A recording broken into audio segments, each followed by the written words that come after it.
Praise Lord. Hallelujah. യേശുവേ സ്തുതി, ഈശോയെ ആരാധന, ഈശോയെ മഹത്വം. ലോകരാജ്യങ്ങളിലുള്ള എല്ലാ ദൈവമക്കൾക്കും ദൈവനാമത്തിൽ നന്ദി പറയുന്നു. എൻ്റെ പേര് ഇമ്മാനുവൽ. കോട്ടയത്ത് നിന്നാണ് ഈ ശുശ്രൂഷ ചെയ്യുന്നത്. ലോകരാജ്യങ്ങളുള്ള ദൈവമക്കൾക്ക് വേണ്ടിയിട്ട് ദൈവത്തിൻ്റെ ദൂത്, ദൈവത്തിൻ്റെ സന്ദേശം, ദൈവവചനം പ്രഘോഷിക്കുക എന്നതാണ് നമ്മുടെ പ്രധാനപ്പെട്ട ലക്ഷ്യം. ദൈവം തന്നിരിക്കുന്ന അനുഗ്രഹങ്ങളെക്കുറിച്ച് മഹത്വം പറയുവാൻ വേണ്ടിയിട്ടും തീർച്ചയായിട്ടും എൻ്റെ ജീവിതത്തിൽ ദൈവം തന്നിരിക്കുന്ന ഒരു പ്രധാനപ്പെട്ട അനുഗ്രഹമാണ് ഞാൻ സാക്ഷ്യമായിട്ട് പറയുന്നത്. ഒരുപാട് അനുഗ്രഹങ്ങൾ, പതിനായിരക്കണക്കിന് അനുഗ്രഹങ്ങൾ ഈ ശുശ്രൂഷ ജീവിതത്തിനിടയിൽ ഉണ്ടായിട്ടുണ്ട്. അതിൽ പ്രധാനപ്പെട്ട എൻ്റേതായിട്ടുള്ള ദൈവത്തിലേക്കുള്ള വഴി, യാത്ര, ദൈവത്തിൻ്റെ സ്നേഹം, മാനസാന്തരം, അങ്ങനെ കുറച്ച് ചെറിയൊരു ചാപ്റ്ററാണ് ഇപ്പോൾ പറയാൻ ആഗ്രഹിക്കുന്നത്. ഒരുപാട് കാര്യങ്ങളുണ്ട്. ഓരോ ഘട്ടങ്ങളായിരിക്കും ഈ യൂട്യൂബ് ചാനലിൽ അത് അപ്ലോഡ് ചെയ്യുന്നത്. ഒന്നാമത്തെ കാര്യം മാനസാന്തരം തന്നെയാണ്. നമ്മുടെ മാനസാന്തരം തീർച്ചയായിട്ടും ദൈവപിതാവ് ആകർഷിക്കാതെ ഒരുവനും ദൈവസന്നിധിയിൽ വരാൻ സാധിക്കുകയില്ല. വചനത്തിൽ പറയുന്നുണ്ട്, എൻ്റെ പിതാവ് ആകർഷിക്കാതെ ഒരുവനും എൻ്റെ അടുക്കൽ വരുവാൻ സാധ്യമല്ല. യേശുവേ ആരാധന, യേശുവേ സ്തുതി, ഈശോയെ മഹത്വം. അപ്പോൾ മാനസാന്തരത്തിൻ്റെ പ്രധാനപ്പെട്ട ഒരു ഊർജമാണ് വിശുദ്ധ കുർബാന. വിശുദ്ധ കുർബാനയിലൂടെയാണ് എനിക്ക് ദൈവത്തെ അറിയുവാൻ, കൂടുതൽ അറിയുവാനുള്ള ഒരു വ്യക്തത പരിശുദ്ധാത്മാവ് തന്നത്. കാരണം വിശുദ്ധ കുർബാനയിലെ പ്രധാനപ്പെട്ട ഒരു പാട്ടാണ് എൻ്റെ ഹൃദയത്തെ ഏറ്റവും കൂടുതൽ സ്പർശിച്ചത്. അന്നാ പെസഹ തിരുനാളിൽ കർത്താവരുളിയ കൽപ്പന പോൽ തിരുനാമത്തിൽ ചേർത്തിടാം, ഒരുമയോടെ ഈ ബലി അർപ്പിക്കാം. ഈ പാട്ടാണ് എന്നെ ഏറ്റവും കൂടുതൽ സ്പർശിച്ചത്. ആ പാട്ടിലൂടെയാണ് ഞാൻ കർത്താവിനെ ആഴത്തിൽ സ്നേഹിക്കാൻ തുടങ്ങിയത്. കർത്താവിനെ ആഴത്തിൽ സ്നേഹിക്കുമ്പോൾ കർത്താവ് നമ്മളെയും അതിശക്തമായിട്ട് സ്നേഹിക്കും. അത് കഴിഞ്ഞ് അട്ടപ്പാടിയിൽ പോയി ഒരു ധ്യാനം കൂടേണ്ട ഒരു സാഹചര്യം പരിശുദ്ധാത്മാവ് തന്നു. 2017 കാലഘട്ടത്തിൽ ഒരുപാട് പ്രയാസങ്ങൾ, ബുദ്ധിമുട്ടുകളും ഉള്ളൊരു കാലഘട്ടം ഉണ്ടായിരുന്നു. 2018 അട്ടപ്പാടി പോകുന്നതും ശിഷ്യാന്ത്യാന കേന്ദ്രത്തിൽ പോയി ദൈവത്തെ അറിയാൻ. എൻ്റെ ഹൃദയത്തിലെ വേദനകളും പ്രയാസങ്ങളും അസ്വസ്ഥതകളും തമ്പുരാന് കൊടുത്തിട്ട് ഒരു വിശുദ്ധീകരണം നടത്താൻ വേണ്ടിയിട്ടാണ് ഞാനന്ന് ദൈവസന്നിധിയിൽ പോയത്. ഒരുപാട് ഭാരങ്ങൾ, മരിക്കണം എന്നൊരു ടെൻഡൻസി, എങ്ങനെയെങ്കിലും ഭൂമിയിൽ നിന്നും മരിച്ചാൽ മതി എന്നൊരു ടെൻഡൻസി ആയിരുന്നു അന്നെൻ്റെ മനസ്സിലും ഹൃദയത്തിലും ഉണ്ടായിരുന്നത്. ഈ ഭൂമിയിൽ നിന്നും ഞാൻ ഇല്ലാതാകാൻ ആഗ്രഹിച്ച ഒരു വ്യക്തിയാണ്. എനിക്ക് ഭൂമിയിൽ ജീവിക്കാൻ താല്പര്യമില്ലാത്തൊരു വ്യക്തിയായിരുന്നു അന്ന്. കാരണം എന്തായെന്ന് ചോദിച്ചാൽ, നമുക്ക് ആരെയും കുറ്റം വിധിക്കാനോ കുറ്റപ്പെടുത്താനോ ഒന്നും യോഗ്യതയില്ല. കാരണം ഇന്ന് ഞാൻ ദൈവത്തിൻ്റെ മകനാണ്. ആ മകനായ എനിക്ക് ഈ ലോകത്തിൽ ആരെയും കുറ്റം പറയാനോ വിധിക്കാനോ എനിക്ക് അധികാരമില്ല. എല്ലാം നല്ലതിനാണെന്ന് ഞാൻ ഇന്ന് മനസ്സിലാക്കുന്നു. കാരണം എനിക്ക് ഏറ്റവും പ്രധാനപ്പെട്ട ഒരു ദൈവത്തെ അറിയാൻ സാധിച്ചു. അതാണ് എൻ്റെ ഏറ്റവും വലിയ സന്തോഷം. കാരണം ആ ദൈവത്തെ അറിയുക എന്നത് വലിയൊരു കാര്യമാണ്, ചെറിയൊരു കാര്യമല്ല, വലിയൊരു കാര്യമാണ്. കാരണം വചനത്തിൽ പറയുന്നുണ്ട്, കർത്താവായ യേശു ക്രിസ്തുവിനെ അറിയുന്നതാണ് നിത്യജീവൻ.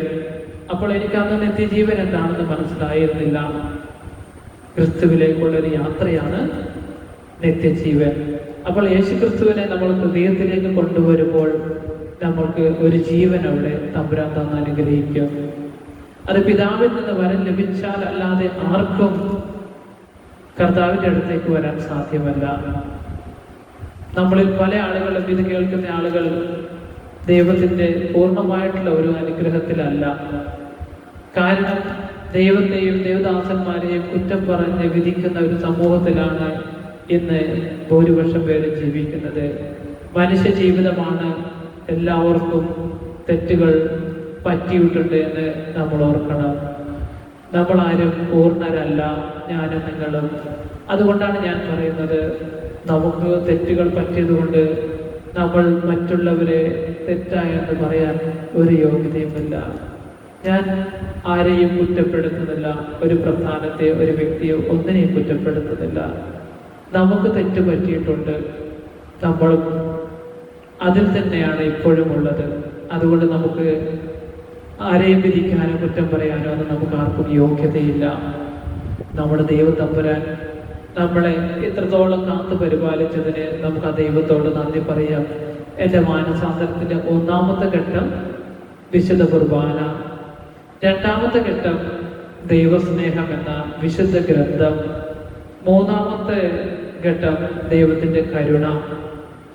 അപ്പോൾ കുർബാന പാട്ടാണ് എന്നെ ഏറ്റവും കൂടുതൽ ആകർഷിച്ചത്.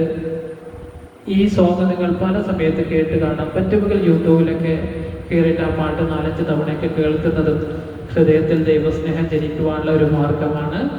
അന്നാ പെസഹ തിരുനാളിൽ കർത്താവരുളിയ കൽപ്പന പോൽ തിരുനാമത്തിൽ ചേർന്നിടാം, ഒരുമയോടെ ഈ ബലി അർപ്പിക്കാൻ, ഒരുമയോടുകൂടി സ്നേഹത്തോടുകൂടി ഐക്യത്തോടുകൂടിയിട്ട് വലിയവനോ ചെറിയവനോ വ്യത്യാസമില്ലാത്ത രീതിയിൽ തമ്പുരാൻ്റെ അടുത്ത് പോയി ബലിയർപ്പിക്കാൻ നിങ്ങൾക്ക് എല്ലാവർക്കും സാധിക്കുന്നുവെങ്കിൽ അത് ഈ ഭൂമിയിലെ ഏറ്റവും വലിയൊരു കാര്യമാണ്. അപ്പോൾ ദൈവസ്നേഹം നിങ്ങളിലേക്ക് വരും. അപ്പോൾ എൻ്റെ മാനസാന്തരത്തിൻ്റെ ഒന്നാമത്തെ കാര്യം വിശുദ്ധ കുർബാനയാണ്. പിന്നീട് അട്ടപ്പാടി ശിഹ്യോൻ ധ്യാന കേന്ദ്രത്തിൽ പോയി 5 ദിവസത്തെ താമസിച്ചുള്ള ഒരു ധ്യാനം. നിങ്ങൾക്ക് ആർക്കെങ്കിലും ഈ ലോകത്ത് ജീവിക്കണ്ട എന്ന് തോന്നിക്കഴിഞ്ഞാൽ ഞാനൊരു റിക്വസ്റ്റ് വയ്ക്കുന്നു. നിങ്ങൾക്ക് ജീവിക്കണ്ട, മരിക്കണം എന്ന ടെൻഡൻസി വരുന്നുണ്ടെങ്കിൽ ഞാൻ ഒരു കാര്യം പറയുന്നത് നിങ്ങൾ അനുസരിക്കുക. നിങ്ങളുടെ ജീവിതത്തിൽ ദൈവത്തെ അറിയാൻ സാധിക്കും. ഒരേ ഒരു കാര്യം മാത്രമേ ആവശ്യപ്പെടൂ. നിങ്ങൾക്ക് ആർക്കെങ്കിലും കടബാധ്യത, രോഗാവസ്ഥ, മാനസികമായിട്ട് വിഭ്രാന്തി, പ്രയാസങ്ങൾ, അസ്വസ്ഥതകൾ, അല്ലെങ്കിൽ ആരോടും സ്നേഹമില്ലാത്ത അവസ്ഥ, എന്തെങ്കിലും മോശമായ ആറ്റിറ്റ്യൂഡുള്ള ജീവിത രീതി, അല്ലെങ്കിൽ മ്ലേച്ഛത നിറഞ്ഞ മദ്യപാനം, മോശമായിട്ട് ജീവിത രീതി നയിക്കുന്ന ആരെങ്കിലും ഉണ്ടെങ്കിൽ എന്നെ ശ്രമിക്കുന്ന സഹോദരി സഹോദരന്മാരുടെ നിത്യജീവന് വേണ്ടിയിട്ടാണ് ഞാൻ ഈ പറയുന്നത്. പ്രോത്സാഹനമോ പാരിതോഷികമോ അല്ലെങ്കിൽ റീച്ചോ പബ്ലിസിറ്റിയോ ഒന്നുമല്ല ഉദ്ദേശിക്കുന്നത്. ഇതൊരു റിയാലിറ്റിയാണ്, സത്യമാണ്. ഞാൻ അറിഞ്ഞ സത്യം പറഞ്ഞാൽ ഒന്നിനെയും വിശ്വസിക്കാത്ത വല്ലാത്തൊരു ജീവിത രീതിയായിരുന്നു എൻ്റെ ജീവിത രീതി. ആ ജീവിത രീതിയെ മാറ്റിമറിച്ചത് ജീവനുള്ള ജീവിക്കുന്ന ദൈവമായ കർത്താവിൻ്റെ തിരുവചനമാണ്. അതാണ് അട്ടപ്പാടി ശിഹ്യോൻ ധ്യാന കേന്ദ്രത്തിലെ 5 ദിവസത്തെ താമസിച്ചുള്ള ധ്യാനം. അവിടെ നിന്നാണ് എൻ്റെ ജീവിതം തമ്പുരാൻ മാറ്റി പുതിയൊരു മനുഷ്യനായി രൂപാന്തരപ്പെടുത്തിയത്.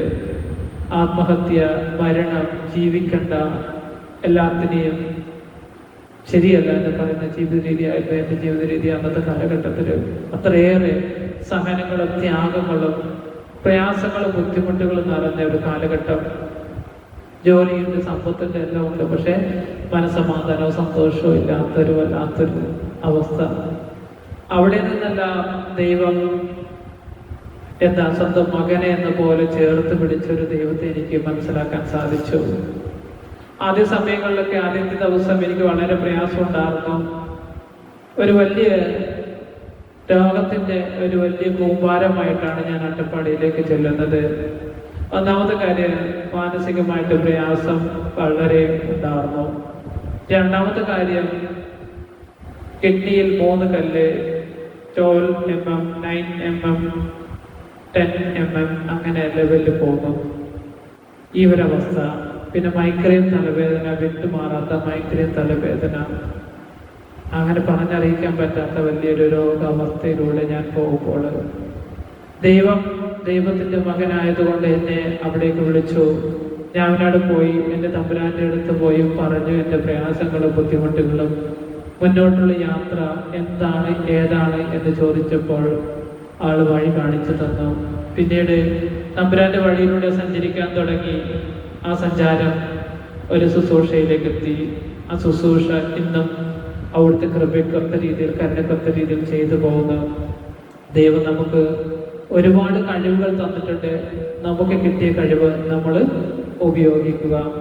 അപ്പോൾ വിശുദ്ധ കുർബാനയിൽ നമുക്ക് ദൈവത്തിൻ്റെ ആത്മാവിനെയാണ് നമുക്ക് തരുന്നത്. യേശുവേ സ്തുതി, ഈശോയെ ആരാധന, ഈശോയെ മഹത്വം. അപ്പോൾ മാനസാന്തരത്തിലേക്കുള്ള ഒന്നാമത്തെ ഘട്ടമാണ് ഞാനിപ്പോൾ പറഞ്ഞിരിക്കുന്നത്. നമുക്ക് തീർച്ചയായിട്ടും തമ്പുരാന്റെ വചനത്തെ തന്നെ നമുക്ക് മുറുകെ പിടിച്ചൊന്ന് പ്രാർത്ഥിക്കാം. പ്രധാന വചനം ഒന്ന് പറയാം. വിശുദ്ധ ഗ്രന്ഥം ലൂക്കായുടെ സുവിശേഷം 22-ാം അധ്യായം 19-20 തിരുവചനം. പിന്നെ അവൻ അപ്പമെടുത്ത് കൃതജ്ഞതാ സ്തോത്രം ചെയ്ത് മുറിച്ച് അവർക്ക് കൊടുത്തുകൊണ്ട് അരുളി ചെയ്തു, ഇത് നിങ്ങൾക്ക് വേണ്ടി നൽകപ്പെടുന്ന എൻ്റെ ശരീരമാണ്. എൻ്റെ ഓർമ്മയ്ക്കായി ഇത് ചെയ്യുവിൻ. അപ്രകാരം തന്നെ അത്താഴത്തിന് ശേഷം അവൻ പാനപാത്രം എടുത്തുകൊണ്ട് അരുളി ചെയ്തു, ഈ പാനപാത്രം നിങ്ങൾക്ക് വേണ്ടി ചിന്തപ്പെടുന്ന എൻ്റെ രക്തത്തിലുള്ള പുതിയ ഉടമ്പടിയാണ്. യേശുവേ ആരാധന, യേശുവേ സ്തുതി, ഈശോയെ മഹത്വം. അപ്പോൾ വിശുദ്ധ കുർബാനയെ കുറിച്ച് നമുക്ക് പറയാൻ ഒരുപാടുണ്ട്. വിശുദ്ധ കുർബാനയെ കുറിച്ച് തീർച്ചയായിട്ടും അടുത്ത ഒരു എപ്പിസോഡ് ഞാൻ സ്പെഷ്യലി ഇടുന്നതായിരിക്കും. വിശുദ്ധ കുർബാന, വിശുദ്ധ കുമ്പസാരം, വിശുദ്ധ ഗ്രന്ഥം, അങ്ങനെ ഓരോ ടോപ്പിക്കായിട്ട് ഇടുന്നതായിരിക്കും. ഇപ്പോൾ പ്രധാനമായിട്ടും ഈ മാനസാന്തരത്തിലുള്ള ഒന്നാമത്തെ വഴിയാണ് ഞാനിപ്പോൾ പറയുന്നത്. ഒരുപാട് കാര്യങ്ങളുണ്ട്, ആയിരക്കണക്കിന് സാക്ഷ്യങ്ങൾ പറയാനുണ്ട്. അപ്പോൾ ഞാൻ പറയുന്ന വിശുദ്ധ കുർബാനയിൽ നമ്മുടെ ദൈവം നമുക്ക് തരുന്ന പ്രധാനപ്പെട്ട ഗിഫ്റ്റാണ് പരിശുദ്ധാത്മാവ്. തീർച്ചയായിട്ടും തമ്പുരാൻ പിന്നീട് യോഹന്നാന്റെ സുവിശേഷം 6:51 ഇങ്ങനെ പറയുന്നു, സ്വർഗത്തിൽ നിന്നിറങ്ങിയ ജീവനുള്ള അപ്പം ഞാനാണ്. ആരെങ്കിലും ഈ അപ്പത്തിൽ നിന്ന് ഭക്ഷിച്ചാൽ അവൻ എന്നേക്കും ജീവിക്കും. ലോകത്തിന്റെ ജീവന് വേണ്ടി ഞാൻ നൽകുന്ന അപ്പം എൻ്റെ ശരീരമാണ്. അന്ന് എനിക്ക് ആദ്യ കാലഘട്ടത്തിൽ ഈ അപ്പത്തിന്റെ പ്രാധാന്യം എന്താണെന്നും ഈ അപ്പം എന്താണെന്നും അറിവില്ലായിരുന്നു. പിന്നീട് എനിക്ക് മനസ്സിലായി. ഇത് എൻ്റെ അനുഭവം കൊണ്ട് ഞാൻ പറയുന്നു. വിശുദ്ധ കുർബാന ദൈവത്തിൻ്റെ പരിശുദ്ധാത്മാവാകുന്നു. ദൈവത്തിൻ്റെ ജീവനുള്ള ജീവിക്കുന്ന ദൈവത്തിൻ്റെ ശരീരവും രക്തമാകുന്നു. എല്ലാ മക്കളും എല്ലാ ദിവസങ്ങളിലും തമ്പുരാൻ്റെ അടുത്ത് പോയി ആ ബ്ലെസ്സിങ് വാങ്ങി കുർബാന സ്വീകരിച്ച് വിശുദ്ധിയോട് കൂടിയിട്ട് ദൈവാസനത്തിൽ ജീവിക്കാൻ ശ്രമിക്കുക. തമ്പുരാൻ നിങ്ങളെ എല്ലാവരെയും അനുഗ്രഹിക്കുമെന്ന് ഞാൻ ഉറപ്പ് പറയുന്നു. തീർച്ചയായിട്ടും തമ്പുരാന്റെ ആ വലിയ ആ സ്നേഹത്തെ ഓർത്ത് നമുക്ക് ദൈവത്തോട് നന്ദി പറയാം. എല്ലാ മക്കൾക്ക് വേണ്ടി ഞാൻ പ്രാർത്ഥിക്കുന്നു. നിങ്ങൾക്ക് എല്ലാവർക്കും വേണ്ടി ഞാൻ പ്രാർത്ഥിക്കാം. അടുത്ത എപ്പിസോഡ് പറയാൻ ആഗ്രഹിക്കുന്നത് അവിടെ നിന്ന് കിട്ടിയ ദൈവത്തിൻ്റെ ബ്ലെസ്സിങ്, ഒരു രോഗസൗഖ്യം, അതുപോലെ തന്നെ വിശുദ്ധ ഗ്രന്ഥം, അങ്ങനെ കുറച്ച് കാര്യങ്ങളൊക്കെ ഉണ്ട്. അത് രണ്ടാമത്തെ എപ്പിസോഡിൽ ഞാനത് അറിയിക്കുന്നതായിരിക്കും. ഇപ്പോൾ പ്രധാനമായിട്ട് കാര്യം മാനസാന്തരവും വിശുദ്ധ കുർബാനയും, അതുപോലെ തന്നെ ദൈവസ്നേഹം, ദൈവത്തിൻ്റെ കരുണ, ദൈവാശ്രയം, അങ്ങനെ ചെറിയ കുറച്ച് കാര്യങ്ങളാണ് ഇതിലുള്ളത്. അപ്പം നിങ്ങൾക്ക് എല്ലാവർക്കും ഒരു വലിയ മാനസാന്തരത്തിൻ്റെ വിത്ത് വിതയ്ക്കുവാൻ തമ്പുരാൻ ഉപയോഗിക്കുവാൻ വേണ്ടി നിങ്ങൾ പ്രാർത്ഥിക്കുക. എല്ലാം ജെന്യൂനായിട്ടുള്ള സത്യസന്ധമായിട്ടുള്ള അനുഭവ സാക്ഷ്യങ്ങളാണ് ബ്രദർ ഈ ചാനലിലൂടെ നിങ്ങൾക്ക് വേണ്ടി എത്തിക്കുന്നത്. അത് നിങ്ങൾക്ക് ജീവിതത്തിലേക്കുള്ളൊരു യാത്രയായിരിക്കും, ദൈവാനുഗ്രഹത്തിലേക്കുള്ള വാതിൽ. യേശുവേ സ്തുതി, ഈശോയെ ആരാധന, ഈശോയെ മഹത്വം. എല്ലാ മക്കളെയും ദൈവമാതാവിന്റെ കരങ്ങളിലേക്ക് ഏൽപ്പിച്ച് പ്രാർത്ഥിക്കുന്നു. നന്മ നിറഞ്ഞ മറിയമേ സ്വസ്തി, കർത്താവ് അങ്ങയുടെ കൂടെ സ്ത്രീകളിൽ അങ്ങ് അനുഗ്രഹിക്കപ്പെട്ടവളാണ്. അങ്ങയുടെ ദുരത്തിൽ ഫലമായി ഈശോ അനുഗ്രഹിക്കപ്പെട്ടവനാണ്. പരിശുദ്ധ മറിയമേ തമ്പുരാന്റെ അമ്മയെ, പാപികളായി ഞങ്ങൾക്ക് വേണ്ടി ഇപ്പോഴും ഞങ്ങളുടെ മരണസമയത്തും തമ്പുരാന്റെ അപേക്ഷിക്കണമേ. ആമേ. നിത്യപിതാവിനും പുത്രനും പരിശുദ്ധാത്മാവിന് സ്തുതി, ആദിയിലെ പോലെ ഇപ്പോഴും എപ്പോഴും എന്നേക്കും.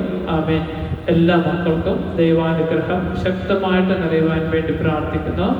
നിങ്ങൾ എനിക്ക് വേണ്ടി പ്രാർത്ഥിക്കുക. എല്ലാവരെയും ദൈവം സമൃദ്ധമായിട്ട് അനുഗ്രഹിച്ച് മുന്നോട്ട് നയിക്കട്ടെ. യേശുവേ ആരാധന, യേശുവേ സ്തുതി, ഈശോയെ മഹത്വം. Hallelujah, hallelujah, hallelujah, hallelujah, hallelujah.